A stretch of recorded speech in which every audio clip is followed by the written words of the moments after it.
আব্বা তোমার জন্য বৌমা দিয়ে যাচ্ছে, তুমি দোয়া করে দাও। যা আব্বা, মাথা ঠান্ডা করে যাও, যেন মাথা গরম করি না। না না না না, মোটে মাথা গরম করবো না। বউটা ভালোভাবে নেশো, আল্লাহ যেন ভালোভাবে আনে যেন। আচ্ছা আচ্ছা, এই মাথা গরম করে গিয়ে আমার বহু বের হয়ে গেছে আব্বা। থাকো। আচ্ছা তুমি যাও। তোরা আয়, তোরা আয়। দাঁড়াও দাঁড়াও দাঁড়াও, কথা আছে, দাঁড়াও। তোমার না আমার শ্বশুর বাড়ি থাকার কথা, তুমি এখন এই জায়গায় একা? ওরে দাঁড়াও। বুঝতে পারছি, বুঝতে পারছি। তুমি হলো আমাকে লেট হয়েছে, তুমি আমাকে নিতে যাও। ওরে না আচ্ছা, ঠিক আছে, বাবু, শোনো চলো, চলো, চলো, চলো। শোনো শোনো শোনো, কথা আছে। ওরে তোমার যত কথা, জাতি জাতি সম্মান, আমার লেট হয়েছে, বেগ ছিল না। শোনো শোনো, তুমি মেইয়া লাগদের বাড়ি, শোনো, বলো দে, কি বলো, বলো দে। তুমি মেইয়া লাগদের বাড়ি, বলো। তুমি মেইয়া লাগের বাড়ি যে ভিসা দেখাইছিলে না, হ্যাঁ, সেটা হচ্ছে ভুয়া। ওরা মেয়ে বিয়ে দেবে না। এই কথা কিনা বলো? ঢাকায় আমার ভিসা রেডি, খালি আমার হাতে সময় নেই, আমি যাইতে পারছি নি, তার জন্য আমি যাইতে পারছি নি। ওই মেয়ের বাপেই বলিছে। আচ্ছা, দাঁড়া, ব্যবস্থা করতেছি।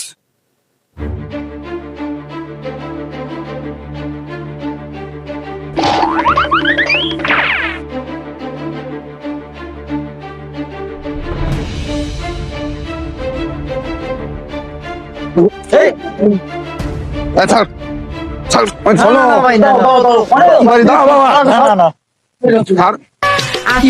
একাম ভাই দাঁড়াও দাঁড়াও। শোন, শোন। কোথায় যাচ্ছ? লাঠি সুটা কেন তোমার হাতে? এই লাঠিটা দিয়েছিস, এই লাঠিতে তোর মাথা একবার ফাটা ফাটা করে দেবো তা কিন্তু। সে তুমি আমার যতই ফাতা ফাতা করে দাও, আমার কোনো সমস্যা না। আমি তো চাই তুমি আমার ফাতা ফাতা করে দাও। ওরে আল্লাহ, আল্লাহ রে, আমার যে গ্রামে জন্ম হইলু, সে গ্রামে এরকম এই লোক জন্ম হইলু কেন? এ তুই সর দিন, সর সর, সর সর। যাই না আকাম ভাই, শোনো, আমি কিন্তু তোমার খুব ভালোবাসি, এটা মাথায় রাখো তুমি। আকাম ভাই শোনো, তুমি কিন্তু শোনা চিনলে না, ভুল করলে তুমি। দাঁড়া, তুই তোর ব্যবস্থা তো করবো, দাঁড়া, তুই এখনো কথা করছিস? দাঁড়া, আল্লাহ সুমন্দি মেয়ে লোক,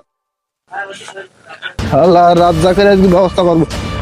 ও রাজ্জাক চা, রাজ্জাক চা, ও রাজ্জাক চা, তুমি আজকে আমার হয় আমার ভিসা দেবা, না হয় আমার টাকা দেবা, না হলে আমার বউ দেবা। তোমার জন্য আজকে আমার বের ভেঙে গে, তুমি শিখি পেরু।